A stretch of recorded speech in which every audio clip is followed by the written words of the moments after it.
Islamabad, Pakistan's government on Saturday called on the army to help clear a sit-in by Islamist hardliners blockading the capital after police clashed with activists and religious protests spread to other cities. Dozens of people were injured in Saturday's clashes, including many police, according to reports from hospitals. Protesters said 4 of their activists had been killed, but police said there had been no deaths. By nightfall, protests spread to other main cities with activists brandishing sticks and attacking cars in some areas.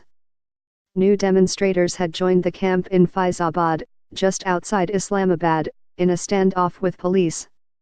Private TV stations were ordered off the air, with only state-run television broadcasting. Activists from Tehreek-e-Labbaik, a new hardline Islamist political party, have blockaded the main road into the capital for 2 weeks, accusing the law minister of blasphemy against Islam and demanding his dismissal and arrest. "We are in our thousands. We will not leave, we will fight until end," Tehreek-e-Labbaik party spokesman Ijaz Ashraf told Reuters by telephone from the scene. Tehreek-e-Labbaik is one of 2 new ultra-religious political movements that have risen up in recent months and seem set to play a major role in elections that must be held by summer next year, though they are unlikely to win a majority. Chaos and conspiracy. Interior Minister Ahsan Iqbal told Reuters in a message on Saturday night that the government had requisitioned the military assistance for law and order duty according to the constitution. The ruling party of former Prime Minister Nawaz Sharif, who was disqualified by the Supreme Court in July and is facing a corruption trial, has a fraught history with the military, which in 1999 launched a coup to oust Sharif from an earlier term.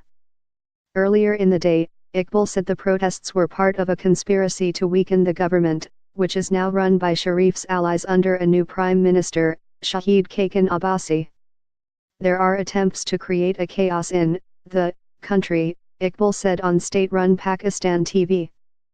"I have to say with regret that a political party that is giving its message to people based on a very sacred belief is being used in the conspiracy that is aimed at spreading anarchy in the country," Iqbal added, without saying who he considered responsible. Pakistan's army chief on Saturday called on the civilian government to end the protest while avoiding violence from both sides. Opposition leader Imran Khan called for early elections, saying the incompetent and dithering administration had allowed a breakdown of governance. The clashes began on Saturday when police launched an operation involving some 4,000 officers to disperse around 1,000 activists and break up their camp, police official Sayyid Tirmizi told Reuters. Television footage showed a police vehicle on fire, heavy curtains of smoke and fires burning in the streets as officers in heavy riot gear advanced.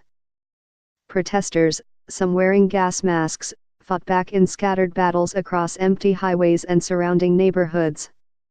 The protesters have paralyzed daily life in the capital, and have defied court orders to disband.